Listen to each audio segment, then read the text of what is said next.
everybody. Welcome back to Psychedelics today. Joe Moore, Kyle Fuller here, joined by Dr. Jim Fadiman. How you doing today, Jim? Hi there. Nice to be here. Yeah, really excited to have you on the podcast finally. I'm not sure how you escaped us for over 5 years, but I'm glad to finally have you on. Actually, I think we did. It was a webinar years ago. Was it with Chloe?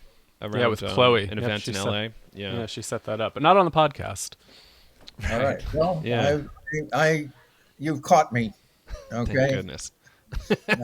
I'm right at the edge of the seashore. There is no more. There's no more escape. Outstanding. So, you actually years ago authored the Psychedelic Explorer's Guide. You have a new book, Symphony of Selves, which we'll get into both of those a little bit, I'm sure, over the course of this. They're very different, and I will explain why they are less different than they look. But that's kind of a kludge. So your Psychedelic Explorer's Guide is still essential for us in terms of what we have people read when they're getting started. In fact, earlier today, I was speaking with a dentist in the UK who just needed a starting point. And I'm like, well, Fadiman book is always excellent. Please start there. And I'm really call me later. It's quite amazing because when I was putting that book together, I was quite sure nobody was going to publish it. And I would publish it myself. And self-publishing in 2010-11 was a lot less classy. So I actually wrote the book that I really wanted to write. And then my wonderful publisher, Intertraditions, said, not only we'll take your book, but we will take the book the way you wanted it. Wow. So, and it has been, actually, it sells a little better almost every year. So it is clearly useful. And there's nothing makes an author kind of happier than to realize that people use the book. Authors like it if people buy the book. That's something. But when they actually use it, that's just heaven. Right. Yeah, absolutely. It's a beautiful book. It's an essential reference. There's so much in there. So if you all out there don't own it yet, scoop up a copy or grab it from your library or something, or convince a friend to buy it for you, and you won't regret it. Some gem stories in there too, like your time at Stanford, the engineering kind of creative problem solving stuff, unbelievable stories that people should really be looking at, especially at this point in history. Well, what's now you can say now they're believable stories. True. Yes. That Absolutely. That's a good point. The culture has caught up with us, and right now, I know for you guys, and certainly for me, it's very hard to keep abreast of both really exciting, wonderful things happening and some amazing junk. Mm-hmm. Absolutely. So maybe before we dig into both books, microdosing and more, a thing that Kyle and I have been, looking at for years and years and years is you being in the room with Abe Maslow, Stan Groff, and I believe on the phone with Tony Sutich at the Foundations of Transpersonal Psychology. Right. We have a number of questions about this. Oh, goody. Because Kyle and I are pretty obsessed with transpersonal psychology, and I don't know too many other podcasts that are explicitly. Right. And there aren't that many people who can tell you about it, particularly at the onset, which has its own set of really sweet, unbelievable stories. Beautiful. So that'd be I would love to hear it. Yeah. Cool. I'd love to know what you want to know. So, the way I understand it, well, actually, it's probably not a great way to start, but essentially there are limits to humanistic psychology. There are things happening in psychedelics and elsewhere that didn't really fit into Maslow's humanistic psychology and this whole probably what formed into some dogmatic system of humanistic psychology over time, right? And, how do we deal with, God experiences or becoming an elephant for a little while or whatever else, other peak experiences? And, is it your understanding that kind of Stan and Abe kicked this off, or was there other stuff going on in there as Well, well? actually, the secret behind it is the man called Tony Sutich, Perfect. and We Tony know nothing Sutich about is him. Well, that's wonderful because Tony Sutich established the Association for Humanistic Psychology, Mm. the association, the Journal of Humanistic Psychology, the Association for Transpersonal Psychology, and the Journal of Transpersonal Psychology. So one Mm. guy kind of established two out of the four psychologies. Now, Wow.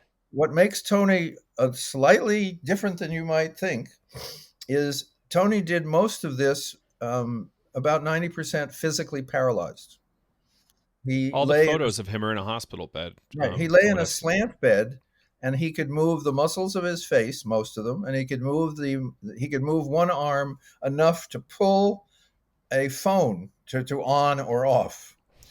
Now, added to that is Tony didn't get paid for any of these things that I'm mentioning. Tony made a Mm. living as a psychotherapist. Mm. And I loved sending clients to Tony because, you'd go in and you'd say, I've got these problems in my sexual relation and my wife, and one of my kids is out, and things are happening at work. And there's Tony, slant bed, paralyzed. He's not looking at you directly. He's looking at you in a mirror. He looks up and there's a mirror. And what you see is this guy just smiling and just feeling good. And all of a sudden, I just loved it because your problems, like your problem, you were so lucky Yeah. to have these problems. And I, Tony, am going to help you. I mean, the whole thing had a just a gorgeous transpersonal level to it, where Mm.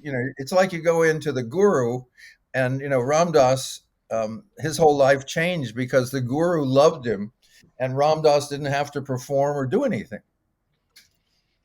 So Mm. here's Tony, who's making a living this way. And for pleasure, he's having kind of a salon, and he creates these psychological organizations. And indeed, you're correct. The problem is humanistic carried with it a lot of the fear and loathing of that psychology had and still has for spiritual experience, and certainly for transcendent experience, certainly for paranormal experience, certainly for all of the most profound experiences that humans are capable of. Psychology is not comfortable with that, and humanistic psychology, which was certainly nicer and more fun and more accepting uh, than Freudian or behavioristic. But it simply couldn't get over that lump, and there was a very way of telling it because Tony, when you have a journal, you try and have a bunch of advisory board journal, which are all the important people in the field, and Tony had that for the humanistic journal. So Tony moved on into these other states of consciousness. And so he wrote to all the editors and say, I'm moving on. I'm setting up a new journal. Would you like to be on the board? And about half of them said, I don't know what you're talking about, Tony, but I'm with you. And the other half said, I don't know what you're talking about, but I'm against it. Okay. And Rollo may he rest in peace, um, got to the place where he took out he wrote an article in the American Psychological kind of newspaper, the one that goes to all the psychologists, Mm. saying what a terrible thing it would be to allow transpersonal into the American Psychological Association because it dealt with yuck religion, etc. Um, so it was an interesting time where people basically said, I have come as far as I can and I don't want to go any farther. And people like Tony who said, well, I went as far as I could and then I found out, there's a whole nother floor to the building. And if you don't want to join me because it's another flight of stairs, then that's fine. Mm. That's really interesting. Um, and he set all this stuff up. Where was he? Was he in California? Yeah, this was in Palo Alto, California. He lived in a little suburban house.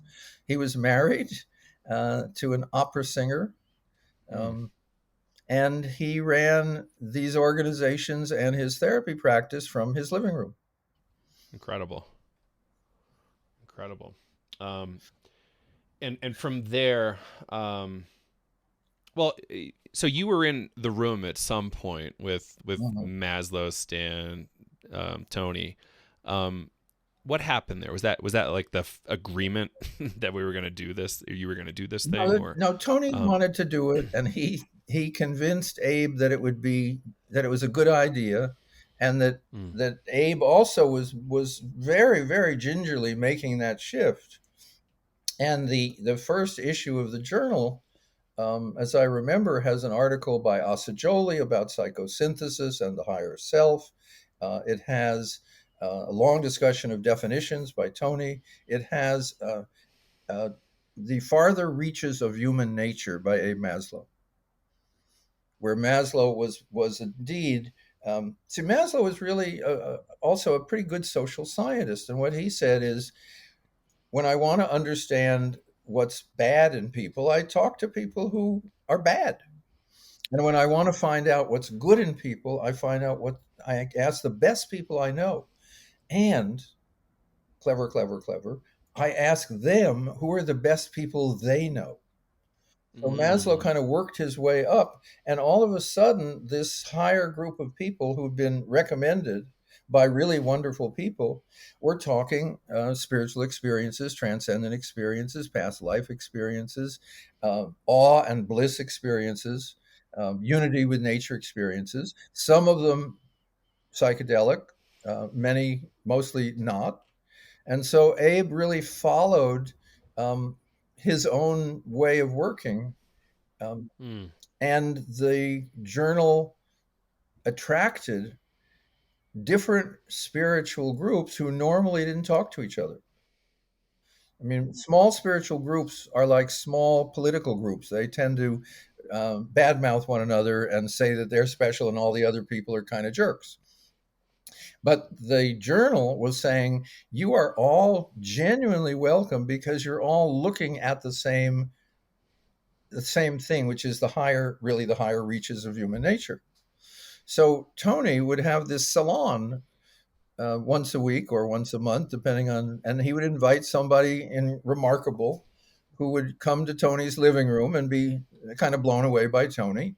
And then a few of us would be there, quote the editorial staff, and we would also be learning and hearing about, a Swami from India who's now going to go to the Menninger Clinic and be tested. mm, Um, Various spiritual teachers from various spiritual disciplines. And what we were looking at was not their doctrine, but in a sense, their practice and their results. And so the journal was a somewhat pragmatic way of exploring these areas in a, not in a very far out way at all. Again, it was a psychological journal, the word psychology. The word transpersonal um, was a discussion in itself. Because Tony started with humanistic, and one of the more horrible titles we had was Son of Humanistic, which kind of sounds like Yeah. serial killer number two. Um, and then the word transpersonal, which Stan Groff also was using at the same time, and that we found out later that uh, Dane Ridjar, who is a very famous astrologer, had used it 30 years earlier, all meaning the same thing, which is transpersonal, meaning through the personal, beyond the personal. That the personal is not it's the it's the outside of the egg, but it's not the outside of the being. And so that when you let go of individual identity, um, Jim Fadiman vanishes, but I don't. mm. And that was a shift that psychology still is grappling with, and not very successfully. Well, and when was all this happening? In the 60s, late Yeah, this 60s, was or the early 60s. early 60s? Cool. And I guess, like, what were some of the challenges that you guys were butting up against as you were trying to Well, develop this? let's see. Well, I think the challenge is nobody cared. Right. You know, I was the second president of the um, Transpersonal Association. Now, I added a radical thing. I added members. We didn't have any. And I said, it'd be good to have members. And then Tony explained that the secret behind the Association for Humanistic Psychology is he had created that as a way of subsidizing the journal. See, if you're a journal, you subscribe and you pay something and you get a journal. But if you're a member of an association, you pay association dues, which includes the journal. Mm. You get to charge more. And this was Tony's capitalist kind of methodology. So we had an association so we could charge more than the price of the journal. And then we hit a kind of collective success making, which is Ram Dass had just returned from India and was giving some talks to places like the Menninger Clinic, you know, some universities, and they were talks, they were lectures, but they were lectures full of these incredible first stories from India. And Ram Dass still was, like so dazzled by what had happened for him. And so we published two very, very long lectures. And the then editor, Tony was not doing all the editing, but a man named Miles Vick, Vich, did the literal editing of those. Transcriptions to prose is a skill. And they were really wonderful. And I had the idea that they could make a book. And we put those two articles together, and I knew an editor in New York who was very open. And so we published a book called The Only Dance There Is. And Ram Dass, who was at a period when he was owning nothing and kind of being a kind of a Hindu sadhu, said, "Well, you keep the royalties." And we said, "Okay." And the royalties, because the book did very, very well, supported the Transpersonal Organization and the journal for about 7 years. Incredible. Because the book was extremely popular and still is, because it is a Westerner's first total immersion in a Hindu spiritual system, and Ram Dass is a whatever else one says about his spiritual capacity, he's one of the great storytellers of psychology. So by riding Ram Dass's successes with the book, we became a much more nationally known and international organization. And because we'd put out the book, Ram Dass became a lot more visible. Interesting. So it was a really nice synchronicity wherever it's a win-win, which is the way I like to work with people. So, and from that, other groups formed transpersonal associations. And at one point, the European Transpersonal Association of National Associations had more members in it than NATO had in it. So we had countries represented in transpersonal who were wider than the EU. So that the humanistic psychology never did very well in Europe. It's kind of an American invention, and because Europeans tend to be better educated, they know more philosophy. It's not as surprising that kind of humanistic thought is part of educated thought. But transpersonal really, again, the psychology departments all over Europe just were appalled by it, which of course got student interest started.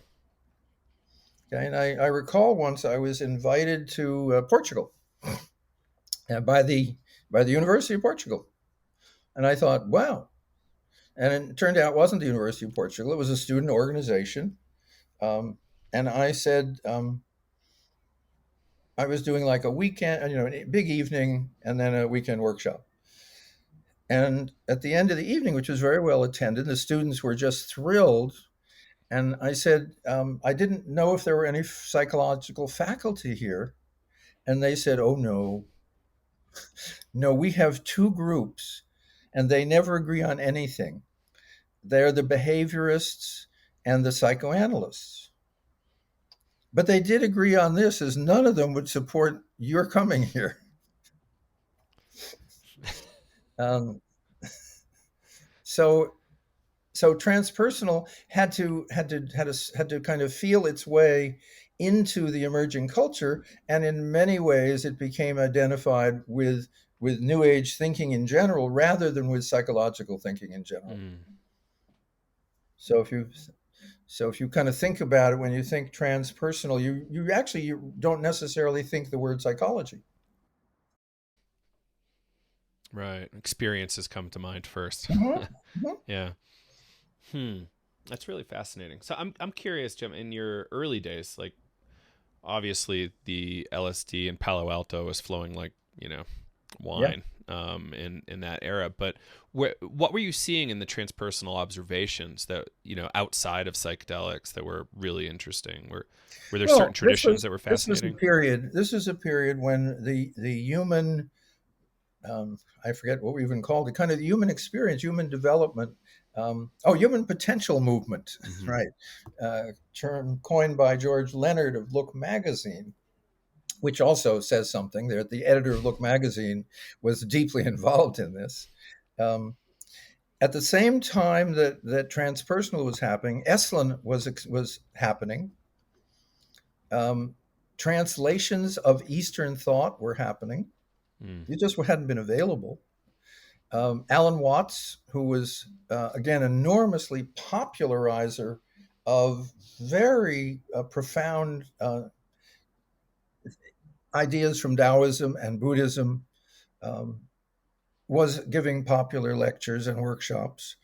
So there was an emerging kind of nexus of thought, more an awareness that Western psychology had taken a turn toward diminishment, a turn toward measurement, a turn toward what we would call hard science.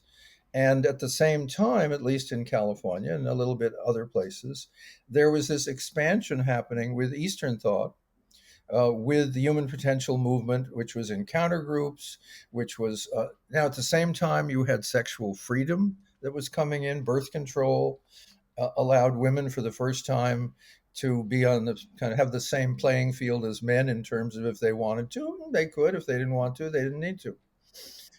Very different.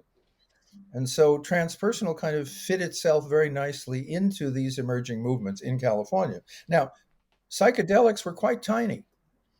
Psychedelics were available only through Sandoz Pharmaceuticals. The group I worked with in Menlo Park, called the International Foundation for Advanced Study, IFAS, we had permission from the federal government to give people psychedelics and in a clinical setting and kind of see what happened. That was the level of oversight from the federal government. You cannot imagine it knowing anything about the federal government today. But you wrote Sandoz, and Sandoz said, I don't know who you are, but here's a whole bunch of LSD. And literally, the Whoa. instructions you would get is tell us what you're doing. Because Sandoz had this wonderful problem of they had this substance that was the most powerful substance, per molecule that they'd ever found. And they didn't know how to make any money out of it. They didn't Mm. know what its Mm. market was. And they originally tried selling it as a way of having a psychotic episode so that if you're a therapist, you would kind of know what your clients are going through. Well, that's not a big market. It's not a very popular market either. Okay? It's It's hard like to kind of sell. selling, you could starve and then you'll know what hungry people are like. Yeah. And we're selling a starvation kit. Well, then a lot of complicated stories, but people began to realize there was a way of using psychedelics which were safe and beneficial and heart and soul opening. Work was done in Canada with hardcore alcoholics who had about a 4% remission rate, and the LSD people had like a 60% remission rate. And these were, when I say hardcore alcoholics, these were people where cirrhosis of the liver was common, and they had failed whatever number of times they'd done whatever therapies there were. Um, so it was a very, so our little clinic was a really, I don't remember any media interest. Right near the end, there was a wonderful moment when a Time reporter called and he said, "We're doing a story about psychedelics and the law, and we want to know if you have a comment about something or other." And I had taken the call and I said, "No." And he said, "Well, why not?" This was someone clearly my age, early 20s. I said, "Because you'll distort it." He said, "Don't you want to just give it a chance?" And what was wonderful in that was he was aware that I was telling the truth, and he knew that. But he was trying to do his job and get a quote out of me that the writers of the article eventually would probably distort. Mm. So it was not it was not cultural wide. Tim Leary made it culture wide in certain ways. Ken Kesey made it culture wide in other ways, but also the underground chemists um, made it available in massive amounts. And I was listening to a quote by one of the very famous underground chemists who said, "We made 100 million doses for the sake of love and went to prison." So, but that's again a little later on. Mm. When I got into it, nobody, nobody was upset that I was into it. No, my faculty at Stanford kind of also didn't have any idea what I was doing, and I found it very prudent not to tell them. Well, I guess what was it like? I'm sure there wasn't a lot of context around that. You know, you saying Sandoz was just kind of shipping it around, saying, figure it out. How are you using this? Like, it doesn't sound like at that time there No, was a there lot of wasn't cultural any. There context. Or wasn't I mean, any peyote cultural was. context. Now, if you look at it, let's take the Harvard group and the what's called the Menlo Park group. Okay, because I was the connection between them because I was a Harvard undergraduate, friends with Dick Alpert and so forth. And the Harvard group would say, "Come on over to Tim's house. And you'll have this really interesting experience." And you'd go to Tim's house and you would be given some LSD, and there would be the living room, and there would be people taking LSD usually with you, some not. Tim's children would be around. There would be people coming in and out. And they were writing about set and setting. We on the West Coast, and this looks much more like we do now in research, is somebody who is interested in LSD with us would first get interviewed by a psychiatrist psychoanalyst who had like 15 years of psychedelic experience way back early. And he turned down about half the people. Mm. Then you would have several sessions of beforehand of exploring why you were there, what you wanted, rapport with the therapist. You'd have one session with a man and a female therapist, and what we would call now a high dose, around 2 to 400 micrograms of LSD. And then you would have some meetings the next day, the next week, the next month, the next 3 months for integration. We didn't have the word integration. Those were the two models that were going on.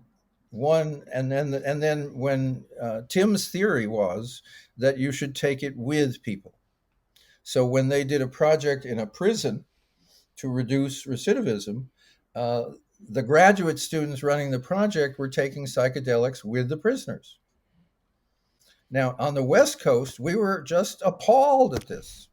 And they, of course, thought we were a bunch of uptight jerks.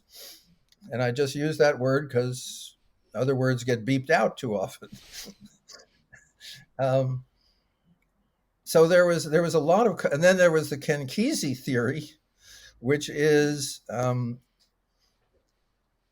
if you can't take it, then tough. And Ken was giving psychedelics away because he was friends with the Grateful Dead, who were supported by one of these chemists. So when the culture began to explode, it exploded in several directions, and we were the least interesting. It's fascinating. You figure it'd be the opposite, like just thinking about like West Coast versus East Coast. I feel like East Coast can sometimes be super traditional, Well, and West I mean, Coast for is kind instance, of in terms of what we were then looking at is there's a divination deck called the tarot deck.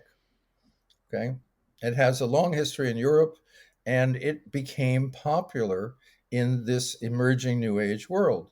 The I Ching, again, a divination book, but this case from China with a totally different set of notions, became popular. The novels of Hermann Hesse, many of which are very psychedelic in orientation, became popular. So there was a literature, but again, you notice it's not in the Western canon. There was very little in Western literature that people were interested. Maybe William Blake and certain visionary artists. So Mm. the question that you asked, and I like it, is what was the cultural context? The cultural context was post Eisenhower. The goal was to be have a nice steady job and a wife and 2.3 children and a small house and a yard, the probably American dream. to be as white as possible and deny that there was any problem, Mm. and to not be at war. Hmm. I'm noticing a historical analogy here, because you're talking about Watts and certain literature becoming available. I'm looking back to like the Transcendentalists and Boston Emerson, etc., and that that kind of really kicked off after things like the Bhagavad Gita became available in European languages, Yeah, best of my understanding. So this Transcendentalist boom, and now we have like a second Transcendentalist boom fueled by psychedelics and Eastern right. Well, philosophy. fueled by people who were trying to figure out what had happened when they took this substance. Mm. Um, I mean, I may be projecting, but I was a graduate student in psychology in a very highly ranked university for psychology. And during the day, I would be in classes with people who I felt, and this is the kind of the arrogance of somebody young with a little bit of psychedelic experience, that they didn't know anything. Mm. Okay, because they weren't talking about anything other than the little shrunken thing called the personality. Mm. But this was during Vietnam, and I had an option which I could be drafted. So graduate school was it was not my first choice of what I wanted to do, but it was where I was. And Mm. then in the evening, I would be reading desperately to try and figure out what was going on. So I was reading the I Ching, and Mm. I was reading the Tibetan Book of the Dead, and I was reading Hermann Hesse, not to be cool, but because these were guidebooks about consciousness. And I was trying to figure what I knew is that the psychology I was getting during the day, however skillful it was a part of the whole. So I wasn't getting a full meal no matter what. No matter how good, no matter how good the salad is, it's not the full meal. And the people who controlled my life were the people who served only salad. So I was the only graduate student in psychology who wore a coat and tie every day because I thought that I would fool them because the hippies were around and they didn't look like that. Now the irony and in some sense the tragedy is it worked. Okay. What was your line? It's only okay to be, well, it's best to be weird in maybe only one way. Have you said that? Is that one of yours? No, the one I Okay. the one I have there I have one on my door which came from a undergraduate magazine Hmm. from Harvard. It says you're only young once, but you can be immature forever. Beautiful.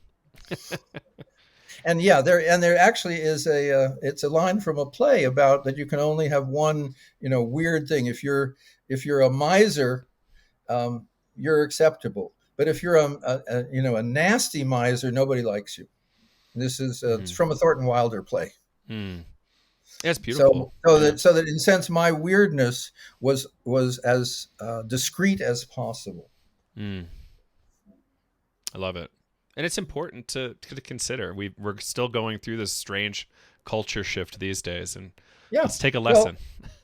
it's one of the questions. One of the questions is, see, I'm still not acceptable. Um, I have no university affiliation, no hospital affiliation, no clinic affiliation, and I talk about the correct use of psychedelics in ways that the people who are doing the fundamental research either don't know or can't talk about. And Mm. there was a wonderful moment when one of the people I really love most in this field, and we're really friends, um, he said, "I can't be on a podium with you, a panel." Okay, and I said, "Why not?" I was just me. He Mm. said, "I don't want our sponsors to feel that I'm associating with someone who, who says what you say." And Mm. I looked at him and I said, I couldn't understand, I totally agree. Now, I don't think that's true today, Mm-hmm. but it was true certainly 10 years ago when we were all when the science world was coming back into the psychedelic world. And Mm. we who'd been looking at psychedelics for decades really had a lot to tell Mm. them, and they wanted to know. Kyle and I feel that way sometimes, because we're talking transpersonally. We're talking about this weird stuff and philosophy, ancient Greek stuff. And how, how do scientists and behaviorists deal with that? Like, don't really Well, have a they don't. training for it. I mean, well, one of the things is they don't because had they haven't had a good education. Mm. See, remember, it's possible to major in psychology from being a freshman. And It's true. I was doing some consulting for Carnegie Mellon, the computer science department, and we were just talking, and he was saying that we have undergraduates who are computer science majors from when they arrive, and I said something about liberal education and getting an education and so forth, and this was now considerably later. He said, "Well, I agree with you, but these kids come in at age 18 and they have 6 years of computer experience, Mm. so they've already become expertized, Mm. and they love what they're doing. And and here was this wonderful department, and so I understood the problem. Mm. Being Right. educated is hard. It takes a long time, and most of us don't have either the intention or really the leisure. Mm. If I'm thinking of altered states and I'm thinking of Dante, well, if you haven't read Dante, um, you've missed one of the great theoreticians of of the unconscious in its negative forms. Um, but most of us, who are in the sciences, haven't read Dante, and you know, or haven't read Shakespeare, or haven't read Plato, and so forth. So that when you're teaching people, you're taking excerpts from all of that, but you realize that you have to translate it into more contemporary terms, or Mm. people don't know what you said. Right. I'm thinking of a psychedelic, or sorry, holotropic breathwork experience. Honestly, experience I had where everything was burning, and I come back to Swedenborg, like the world being on fire, right? And how do you have context for that unless other people have Yeah, had pretty yeah. crazy experiences in their life, um, before psychedelics really were popular, right? Well, yeah, but consciousness, you see, was always very popular. And although we often, I don't do it much anymore, but you're supposed to start your talk by saying, of course, there are many other ways that you could have changed your consciousness, by chanting or by meditating or by um, dancing. Hmm. And then, but we don't really say, but of course, I don't really care for any of those, or I wouldn't be talking here about psychedelics, because psychedelics were so much faster and easier and deeper. We don't do that. Mm, right. And we're Yeah. now coming around to saying, well, if I'm going to use psychedelics for personal growth, then I better look at some of the traditional methods that other cultures have found valuable. Mm, One of the things about a peyote ritual is you rarely go for yourself. mm. It's Hmm. usually to benefit some other person or member or tribe or situation, so that your goal is not how much can I get out of this, but how much can I contribute. That's a Mm. very different Yeah, orientation that is. than psychedelic therapy. Just, it's not necessarily better or worse, but it's way different. Mm. Yeah. I'm curious, like, just to know some of your perspectives and I guess, like, yeah, your thoughts around this emerging field, where things are at, and you've been here since the beginning to some degree, right? How have things shifted? Where do you feel things are going, and how are you feeling about everything how things Well, are emerging? someone asked me, how's it going to go? Kind of simple, one liner. I said it's going to go badly. But out of the wreckage, Mm, there's going to be some really good things happening. Okay. And what I'm consulting to a couple of companies. Okay. And I am definitely not consulting to a whole other group of companies. And the companies are trying to blend the kind of capitalist model with psychedelic results. And that's a very hard thing to do well. And so far, since none of them really have gotten very far, we really don't know whether they'll be able to do it or not. right. But one of the companies that I'm consulting to is called Mimosa. Um, and their vision, or one of their visions, their major vision, is to have natural psychedelic substances, say mushrooms, available in measured, kind of medically cool uh, packets for everyone on the planet at an affordable price. Great goal. Right, and I really like them. Whether and they're a bunch of wonderful people. Right. I love standardized dosing. Not that long ago, a situation with mushrooms. It's been eating from this grower for ages, and all of a sudden something was like 6x potent. I'm like, woof. I wish I wish I had a data point on it before I jumped in. It was fine, but it was wild. But yeah, there's going to be a lot of these crash and burns, right? And there will be some massive wins, though. I agree with you. It's going to be interesting to And watch. so what we're seeing is the culture again doesn't quite know what to do, because almost all of these companies are in the business of selling shares and promising research and promising that they will have a molecule that they can then patent, which means more profit, and promising that their results will be good. Now, the word promise came into that sentence a lot of times. And then if you say, Mm. well, okay, let's say all of those things happen, how much profit will you make versus how many shares you have out at 20 cents or $3 or $30? And the numbers get very bizarre. So, Mm.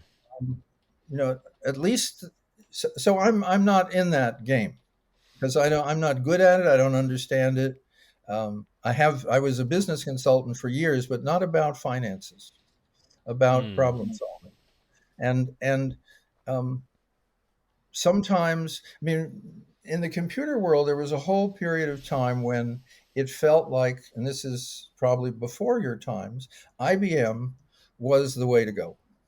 And the comment in the corporate world was, you can't be faulted if you buy IBM equipment. Okay. Well, yeah, I mean, you laugh. Okay. I totally I guess, understand it, I though. It's guess, a funny I way to guess that's the deflect. same person who said, there are these cars who are scaring the horses, and that's never going to succeed because you just can't have a vehicle that scares horses. Mm-hmm. Mm. So, um, if what I'm finding is that when you study human history, the term is it has ups and downs. The thing that you learn when you study human history, that sometimes what looked like an up was a down, Mm-hmm. and vice versa. Um, I'd say when we were all in the underground, when the government said you shall not learn anything more about these substances, um, we like to imagine we were more like Frodo and the little band carrying the ring of power. Mm. Um, Now, I guess it's, Frodo is a franchise, and you can get, Frodo merch and so forth and so on. And it's an interesting world for me. And I'm a consultant to some companies, but not about how they should be companies. Mm. I'm consulting to how they should perhaps do research and how they should maybe tell the truth, things like that. Mm. How important, I guess, is it to for like these companies or say, yeah, just psychedelic therapists to really understand some of these transpersonal theories and ideas? No, they I don't. mean, that's They don't. yeah. But then again, um, I'm kind of uh, theories. Now, this is an aphorism because I just made it up a day or two ago. Theories come and go, mainly go. Okay, because theories are ways of saying I don't really know what's going on, but I'd like to imagine that there's more clarity or more structure than there really is. And Mm. I look upon certain sciences who like to be wrong. That's astronomy. Astronomy loves being wrong. They get so excited when they say, we have a great theory that black holes are either this big or this big. And then here's one in the middle. And they all say, wow, that's terrific news. That means our theory is not right. Okay. There are Mm. other sciences, and I will not mention their names, but we kind of know them, that have the other way around, that get very frightened by new and by new information. And the thing I love about psychedelics is they're great destroyers of prior conceptions. Mm. Quite true. Maybe this is a great segue into microdosing. Um, so you've been made quite popular around microdosing, essentially being known as the creator of it. Though you Mhm. credit Bob Forte a bit with like kind of cluing you in, right? Well, Um, actually, Albert Hoffman and a couple of thousand people indigenously. Okay, that'll do it. Yeah, yeah, totally. Like there's a huge amount of history on microdosing, right. I'm indigenously I'm and probably otherwise. the major popularizer, and people have given me over the years all kinds of remarkable information, which I've turned around and shared, so that Mm, so that yeah, I'm more Johnny Appleseed than a discoverer. He didn't discover right. apple trees. sure, sure didn't. Cool. So it's an interesting topic, right? Like Yep. there's so much diversity of opinion. There's so much diversity in results. Um, and I've microdosed a bunch. Sometimes I love it. Sometimes I don't notice anything. Yep. I seem to really love LSD microdosing for some reason, but um, perhaps it's because I'm not microdosing. I don't know, but it's an interesting topic, and I'm kind of curious on your and with Sophia Korb, you did a lot of really great research, Yep. um, and now we have this new. You've seen the study from the European gentlemen. I'm totally spacing on their names. They've been on our show. Rizzo and Oh, Um, Torten, Tor- it right. was the Torsten Posse. self-blinding study, right? Oh no, that self-blinding study. That's a wonderful study. It is remarkable. Here we have hundreds of thousands of people that feel they benefited from microdosing. Mm-hmm. We have reports from 51 countries. Microdose.me has reports from 81 countries. Mm, Reddit has 140,000 people on a subreddit called Microdosing, mm, and these guys were able to create a study which, if you don't read it too carefully, looks like there's no effect. That's mm, pretty impressive. Okay, and then you go to the media, and the media, of course, doesn't read the study; it reads the conclusions because the study's fairly complex. totally. And it's a very sophisticated study. And if you actually read it, there's lots of information that actually says microdoses still worked, even with everything they did to to make it seem like they didn't. Mm. So it's a kind of wonderful anomaly. It's kind of like the an albino elephant lets you know that there are rarities among elephants. It doesn't say that elephants are secretly all white. Mm. Right. And what was the conclusion? Largely, the conclusion is there's no noticeable statistical significance Yep. between placebo group and microdose group. Right. But Right. placebo is still important. Expectation, right? Yeah. Was a Like, big factor in that. I mean, remember the word placebo really means natural healing response, mhm. and the very big, powerful studies out of Hopkins and so forth, they are immensely over placeboed. You have to fight your way in. You have interviews to see if you're acceptable. You have therapy beforehand. You have these big days where you've got two therapists for yourself all day long. You get interviewed again afterwards. You get taken care of. And then months later, they say, "Do you feel better?" That's if you understand the placebo literature, that's fantastic. Mm. You then also now and then get a psychedelic, um, which seems to be even better than all of that placebo. Now, the microdose world is kind of different. You buy something that you don't quite know what you're buying. You don't know who you bought it from. You're not sure what it is, and you take so little of it that you shouldn't even notice it very much, and you find that you're no longer depressed. I like that turn of phrase. Notice it very much. Yeah. Um, I mean, 'Cause that's the secret of microdosing is if you're noticing it, that's a little too high a dose. And people probably like you who really like psychedelics would like to have just enough of a microdose so you say, man, I'm on a microdose. Okay. And the perfect definition of a microdose is you have a really good day, you get things done that you've been putting off, you're nice to someone at work who doesn't deserve it. After work, you do one more set of reps at the gym than you usually do. You mm, you really enjoy your kids, and at the end of the day, you say, "Oh, I forgot I had a microdose." mm, See, That's very different than a high dose experience. Which there's no nobody on a microdose. On a heavy dose, you may find yourself being eaten by 9 feet, long anacondas. mhm, A very ayahuasca type image. With a microdose, maybe you got a 4-inch garter snake,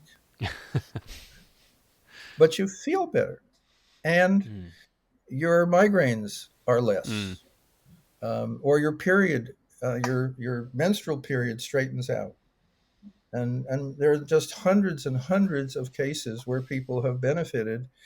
Um, and as somebody said very nicely, one of our reports said, "I don't care if it's a microdose. I don't care if it's a placebo or not. I haven't felt this good in 20 years." right.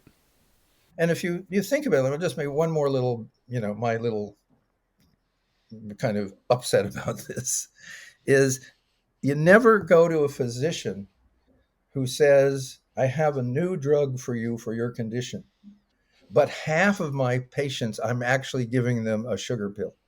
mm, Okay, here's yours." Right? That's not the way it works. You go in, and the guy with the white coat that you're going to pay a couple of $100 for 15 minutes of his time, and he's had 15 years of going to school just to give you this pill, and he says, "Trust me, this is going to help you." That's how medicine is practiced, and it's foolish to imagine that that's not one of the variables. Of mm, course, if you want to help people, you set it up in one way. If you want to hurt people, you set it up a different way. mm. And I assure you, when Sandoz thought it was good for creating psychotic incidents, the set and setting was pretty likely to do that. Mm. Yeah. Some of the environments Groff was tripping in are unbelievable to me. I can't even imagine. Prague hospital basement or something. Yeah. So Yeah, it is an interesting framing. I really can't wait for some of the more clinical data to come out, so I know how to really wrap my head around it. Not like I'm going to stop doing it. It's just like finally I can feel more Well, comfortable speaking about it. the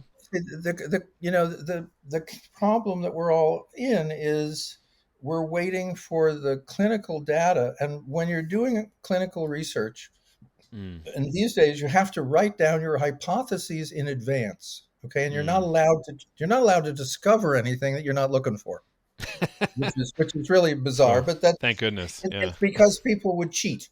They'd say, "Well, I did this experiment, and this little thing happened, so I said honestly, this is what I really wanted." Okay, so if you're going to have to put your hypotheses out there, you want to stack the deck as best you can. Mm, Now, if I'm doing a study on, and here's one of the problems is one of the researchers who's doing a very good study in Canada, good clinical study, she said, the only problem with our study is none of the people that I'm working with look at all like any of my patients. mm, Now, this is a clinical study of a pathology, okay? But as she said, my patients don't have a single little pathology. mm. But if you're running a research study, you want it as clean as possible. So you are biasing it, obviously, because you're not stupid. You're biasing it so that you'll probably get the results you're looking for. Yeah. Not so, that's both good science and as the way I'm casting it, it overlooks the next step. And there's a new term in the literature, and I came across an article with about 18 authors, and when there's a whole bunch of authors, they wanted to be part of it. It was a description of real world evidence Mm. as the defining characteristic of a successful psychopharmacology trial. Mm. Isn't that, I mean, and you said, oh, that makes total good sense. Mm. The substance doesn't work unless when you give it to people in your office and they say it worked, that's called real world evidence. Right. Just I've as been seeing we that. very correctly say, hey, this did this great thing for mice, let's give it to people. And science says, no, no, no, no, no, no, no, no, no, no, no, not so fast. All we know is that it's good for mice, and that 1 out of 10 drugs that's good for mice makes it to the next step in people anyway. Mm. But the last step is always real world evidence, which is why drugs get recalled.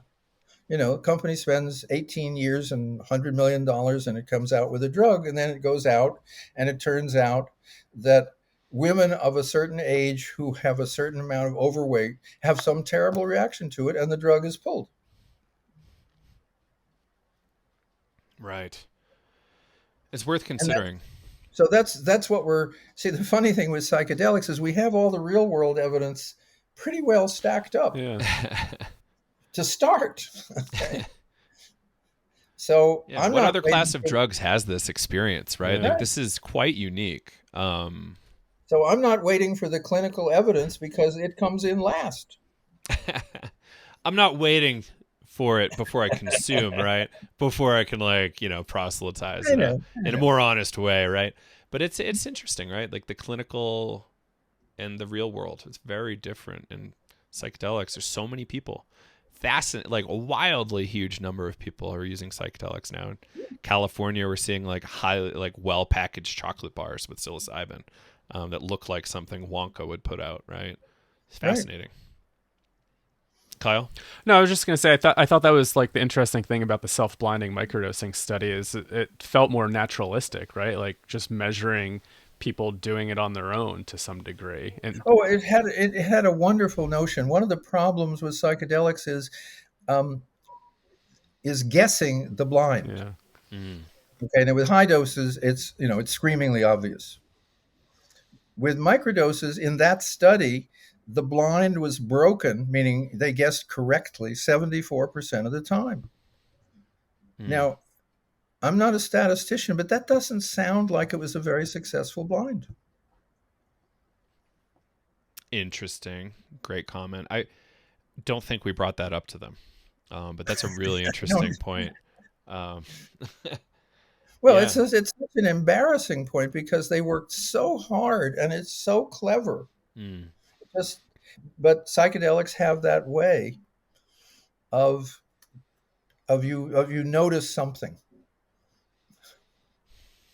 mm, Now, remember in that study they were stuck with they didn't want that. They were stuck with only people who'd already had microdose experience Right.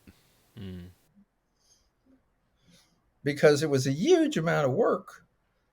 And they had 1,000 people who originally signed in to, be part of the study. But when they found out how much work it was, it went down to 190 or something. Right. Yeah.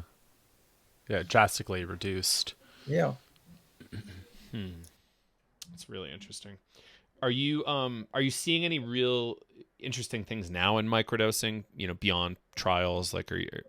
trends in the wild?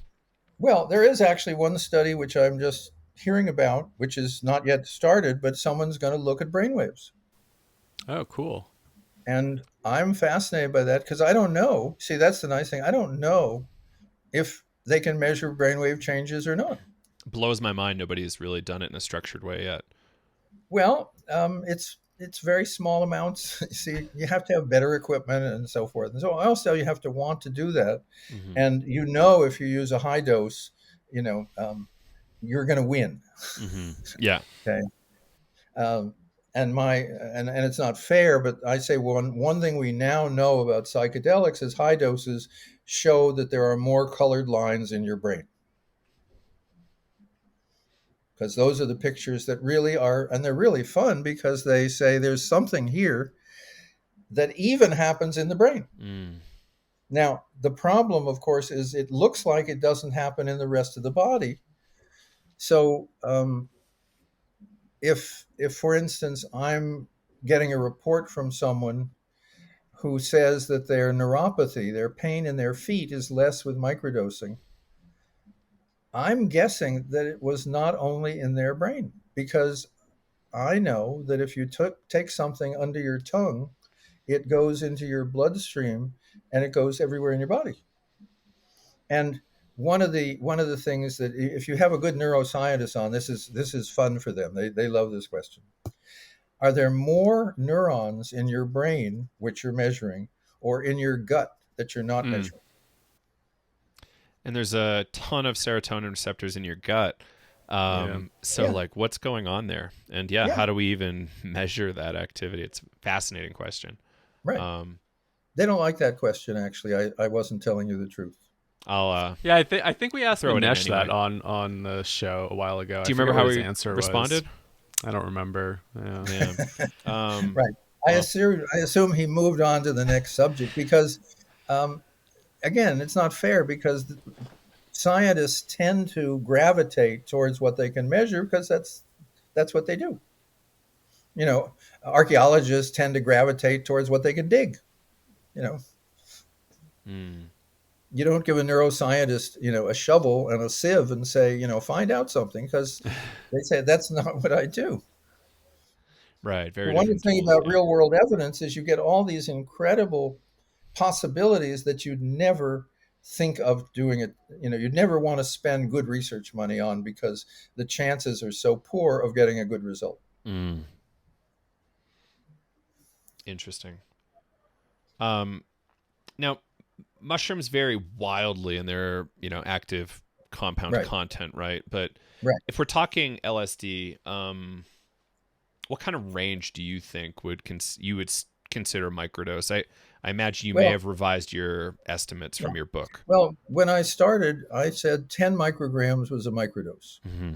Now, I thought that's because what Hoffman actually used. It wasn't true. He used more, but I didn't know that. So I made it up.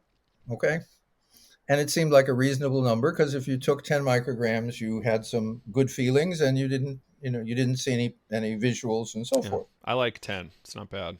Yeah. So the first, few hundred reports were all 10. And then, as Sophia pointed out to me, a number of people see, we would say, try it for 30 days and then your body better than we do. Why don't you do what's right for you? So we got a lot of reports back that said 10 is too high. Hmm. And we thought, Interesting. huh. And then we thought real world evidence. You can't not use real world evidence.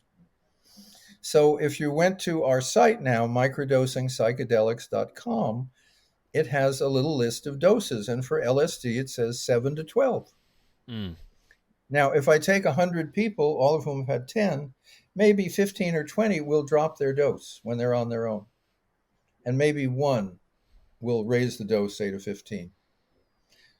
There are subgroups. There are people who have high functioning autism. They take a much higher dose, and they're not really part of our study because they just take too much. But they take more to have the same effect. So those are the things you just learn by citizen science. Mm. I love it. Yeah, and thanks for that. That's good stuff. Now perhaps we can talk about your new book, Symphony of Selves. I'm quite excited about it because it reframes the mind or psyche generally in a cool I haven't even read the book yet. I just like read a few things going, oh, this is going to be fantastic. I think Kyle bought it right before this, and I'm going to buy it in a little bit. So I can't wait. It's a very different book because it's really saying, again, the real world evidence is that you have, if you're healthy, multiple selves, which means you have whole constellations of you, and they're all you, that you move from one to the other. I mean, Mm. for instance, after this program, let us say you're going to be with your girlfriend or boyfriend. Okay. You're not going to say, he had a few things to say about that microdose study that was about a placebo. You're just not going to do that. You're going to say, God, it's really good to see you. And you're going to touch. And there's a whole nother set of behaviors and feelings Mm. that comes up appropriately. Or your beloved says, hey, you're not with me. Where are you? And you say, oh, I'm sorry, I'm back in the studio because I have to edit it tonight, and I'm sorry. Okay. So we all understand shifting selves. We understand both of those selves are healthy. Your goal in life is to have the right self at the right time. And I have just summarized a fairly long book, which has literally over 1,000 examples from philosophy and religion and Mm. neuroscience and psychology and poetry, because if what we're saying is true, it should be visible pretty much everywhere. Mm. Just as when astronomers finally got rid of the notion that the Earth is the center of the sky, astronomy exploded because all of the data wasn't so really hard to put, to make work. Try making an orbit, from real observations of, Mars with Earth as the center. There's some fantastically groovy diagrams of people who tried to do that, but it got a lot easier when you just have the real data. And so Mm. the real data is you have selves.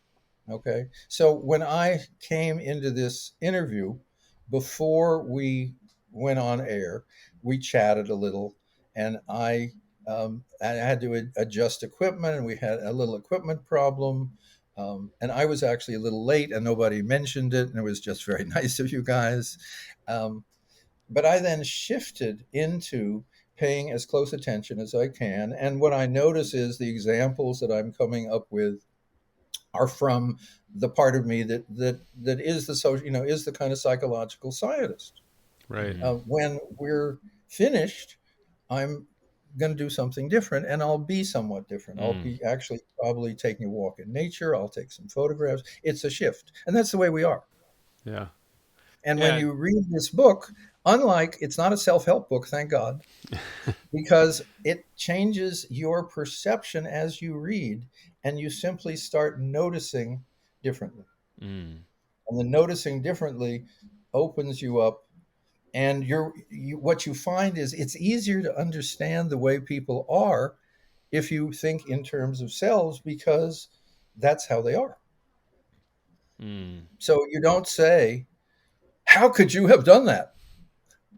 The answer is because that part of me had no problem doing it at all.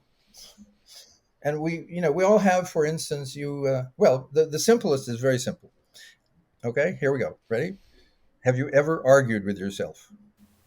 All the time. Who is the other person arguing? Okay. So Love it. that's the kind of hint. Okay. So Mm. Think anyway, about that all the time.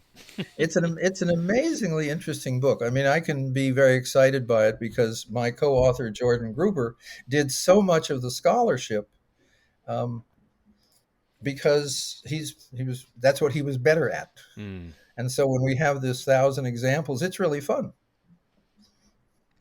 Yeah, it's You know, It sounds really I'm interesting. just reading now a little essay by a poet called Mary Oliver. Mary Oliver is this wonderful nature poet, and she's writing a little essay about how hard it is to have creative private time.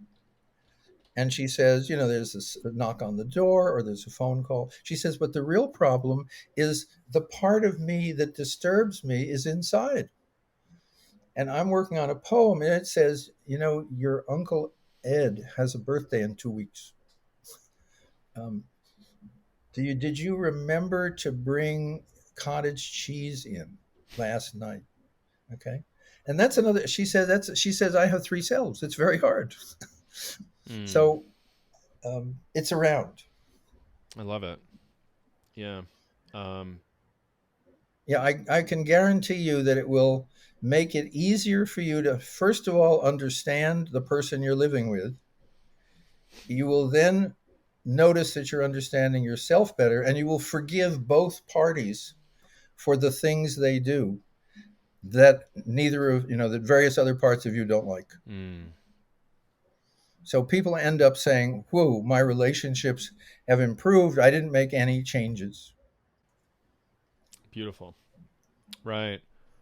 It seems compatible and really interesting. And when you look at kind of Ken Wilber's stuff, Yeah. kind of like development lines and all these other framings, it's Well, it's also fascinating. when you look at what happens when you're coming down from a high dose, Mm. is your selves are in a sense looser. You Mm. know, they're less tethered. And what we call integration is trying to get yourself back together in a more harmonized way. See, the image of the healthy self is more like a choir Mm. Mm. where everyone is singing their correct note, but Therefore, not the Symphony of same note. Selves. Right. But Beautiful. there's and also they're singing at the right pitch, at the right tempo, at the right volume, so that it works. And a beautifully organized choir doesn't need a leader because they're Mm. hearing each other. Mm. Mm. I like that analogy. So that's your goal. When I think about it, just in terms of like therapy, you know, I'm always hearing people kind of like just have these conflicts with different parts of themselves, right? And Yeah. it's like, how do we find that, being able to harmonize it and accept Well, the it? harmonizing is again pragmatic, which is, I mean, if there's a part of me, for instance, that is a shoplifter, okay, that part needs some help because whenever I come home and I have stuff in my bag I didn't buy, I feel scared. I feel guilty. You know, I feel like I'm not this cool guy. Okay, but when I'm shoplifting, it's just effortless. Okay, now I Mm. don't happen to be a shoplifter, so the effortlessness may not be correct. Okay, but what I know, some of us have parts of ourselves. This is where addiction comes in, like alcoholism, particularly, is obvious. Is part of you needs has a solution for the pain of life, and one of those solutions is alcohol. Now, then when you do the research, you say, well, gee, if it's about your own life, psychotherapy, because we all know how cool psychotherapy is, should be helpful. Okay, but then you look at the data, and psychotherapy is the least successful form of intervention for alcohol.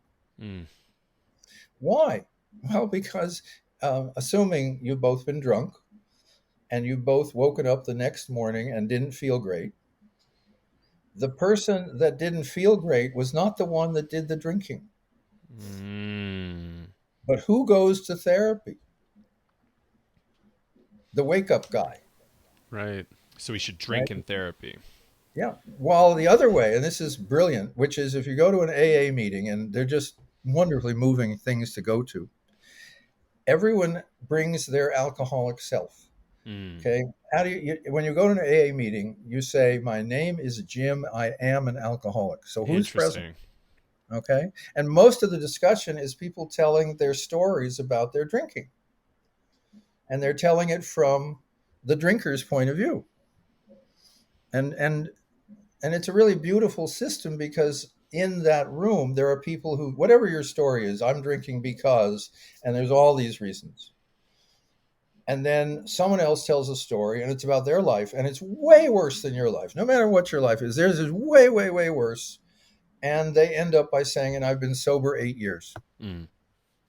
So you are with people who know your game, who know all your bullshit, and have had more detailed bullshit than you can ever imagine, and they've been able to stop drinking. Mm. So the selves notion begins to expand and clarify a lot of things going on in the culture. It also expands a lot of reasons why soldiers coming back from places like Afghanistan kill themselves. Yeah. Because there are parts of themselves that are so unhappy that the other part says, I think I'll help you. You know, there's no way we can work it out. Mm. Which is why psychedelics are wonderful, of course, for those people. Mm. I love this. And what kind of feedback have you received from some folks in the field? Which folks, which fields? So I'll say scientists, theoreticians, clinicians in the psychedelic space. For the Selves book, it's really quite wonderful. It hasn't sold particularly well because it isn't for a niche. Mm-hmm. But I guess my favorite is the therapist who said, you know, what I'm doing now is I just have people read your book before they start therapy. It just goes so much faster. Incredible. Because the goal of therapy for most of us, and I was a psychotherapist for a while, the goal is, you know, one single harmonized, homogenized self. But that isn't the way it is. So therapy is always a little not working quite right. But if your goal is to be able to be healthy in all of yourselves and be in the right self at the right time, so when you come home from work and you are so mad at your company because they just made you be unethical all day, you do not hit your children. Right. Because you stop at the door and you stop being that person and you be a father. Mm. And your life works much better. So the goal of therapy is to be in the right, teach you how to be in the right self at the right time. And, you know, and the book, after you go through the 1,000 examples, there's a few chapters of practices and ways and methods and therapy systems, you know, internal family systems on the whole, you know, really understands that you are different parts. They don't quite see it the way we do, and that's the way it is. And psychosynthesis, and there's a number of voice dialogue. There's a number of systems out there that already recognize that you have selves. Mm. So there's a lot of openings in the culture. This isn't what blew us away is when Jordan finished doing the scholarship. It turned out that this was the way psychology understood human beings up through early Freud. Mm. People understood that there was what's called disassociation, which means the association was disturbed, was separated. And people like William James and Charcot and other people, they argued about, does everyone have selves? Did only clinical people? Do regular people? But it was about selves. And then some historically queer things happened, and Freud changed his theories, and selves got subverted, kind of put to the side. So in a way, we thought we were making this incredible radical breakthrough. And what we found out, we were simply returning psychology and psychotherapy to its early and more accurate, again, citizen evidence-based roots. I love it. Isn't that the way it always works, right? Well, Cyclical. eventually, we hope. Yeah. We hope. Cycles and evolving, hopefully. Yeah. Cool. So this might be a nice place to wrap up. I really appreciate you joining us. It's been really fun. Learned a lot. I think everybody that listens will learn a ton. Any projects you want to point people to beyond the book, Symphony of Selves?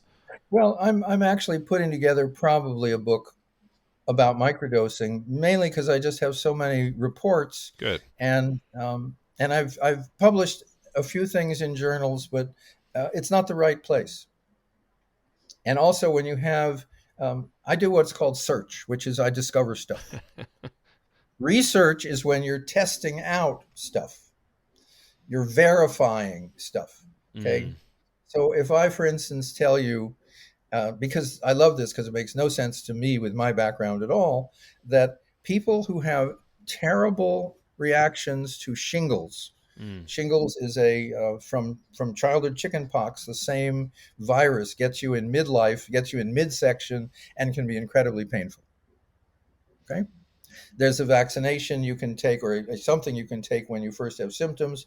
Some people it doesn't work, and some people, of course, don't get that, and it can be just terrible, terrible, painful. Now, it's a virus based from chickenpox. Okay, microdosing seems to alleviate the pain. Okay. Now, I love that because there's no way on earth I would ever thought of it. And if I thought of it, there's no way I could convince anyone to run a study. But now we have 3 or 4 cases. So fascinating. Yeah, I had to go through that with my girlfriend a few months back. It was so the worst. I would say that the only thing that I'm at the moment is if you have a remarkable microdosing story, let me know. Right on. Great. And I assure you, if I ever quote you, you'll get no credit. And what's the best place for folks to reach out?